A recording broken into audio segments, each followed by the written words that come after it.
સુરતમાંથી એક મોટી અને ચોંકાવનારી ઘટના સામે આવી રહી છે। એમટીબી આર્ટ્સ અને સાયન્સ કોલેજમાં ગંભીર વિવાદ બાદ એબીવીપીના કાર્યકરો વિરુદ્ધ ગુનો નોંધાયો છે। પ્રિન્સિપાલ સામે ઘેરાવ, દબાણ અને શારીરિક દુર્વ્યવહારના આરોપો સામે હવે કાયદેસરની કાર્યવાહી શરૂ થઈ છે।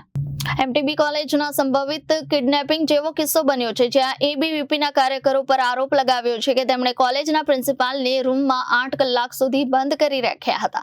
પ્રિન્સિપાલ તરફથી ઉમરા પોલીસ સ્ટેશનમાં ફરિયાદ નોંધાવવામાં આવી છે, જેમાં એબીવીપીના 9 વિદ્યાર્થી અને કોલેજના એક ક્લાર્ક સામે ગુનો દાખલ થયો છે। પોલીસે આ મામલે બીએનએસની 3-5 કાયદેસરની કામગીરીમાં અવરોધ, 351(2) ધમકી કે દબાણ, 356(2) ગુસ્સામાં દુર્વ્યવહાર, 352 શારીરિક હુમલો, 396 ધાર્મિક ભાવનાઓને ઠેસ પહોંચાડવી, 221 કાયદેસર પ્રક્રિયાની અવગણના કરવી એ હેઠળ કલમો લગાવી ગુનો દાખલ કર્યો છે। વિશિષ્ટ વાત એ છે કે આ વિવાદ દરમિયાન વિશ્વવિદ્યાલયના કુલપતિ સામે પણ અપમાનજનક ભાષાનો ઉપયોગ થયો હોવાનો આક્ષેપ છે। હાલ ઉમરા પોલીસ તપાસમાં લાગી ગઈ છે અને દરેક જણાની પૂછપરછ શરૂ કરી દેવામાં આવી છે। સીસીટીવી ફૂટેજ, કોલ રેકોર્ડ અને મીડિયા ક્લિપ્સ પણ તારવવામાં આવી રહ્યા છે। આ મામલો હવે માત્ર કોલેજનો જ નહીં, પરંતુ સમગ્ર યુનિવર્સિટી તંત્ર અને વિદ્યાર્થી સંગઠનો વચ્ચેના સંબંધો પર પણ પ્રશ્નચિહ્ન ઊભું કરી રહ્યો છે। પોલીસની તપાસ પછી હજી નવા ખુલાસાઓ થવાની શક્યતા છે।